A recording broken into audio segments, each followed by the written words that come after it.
ഒരു തൂവൽ ചില്ലുകൊണ്ടു ഞാൻ എഴുതി നിൻ ഭാഗ്യജാതകം.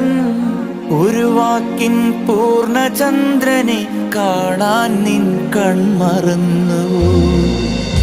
ഒരു തൂവൽ ചില്ലുകൊണ്ടു ഞാൻ എഴുതി നിൻ ഭാഗ്യജാതകം. ഒരു വാക്കിൻ പൂർണ്ണചന്ദ്രനെ കാണാൻ നിൻ കൺമറന്നു. ഒരു മനസ്സിലെ മർമ്മരം തരാൻ തിരികെ നീ പോരുമോ? ഒരു മനസ്സിലെ മർമ്മരം തരാൻ തിരികെ നീ പോരുമോ?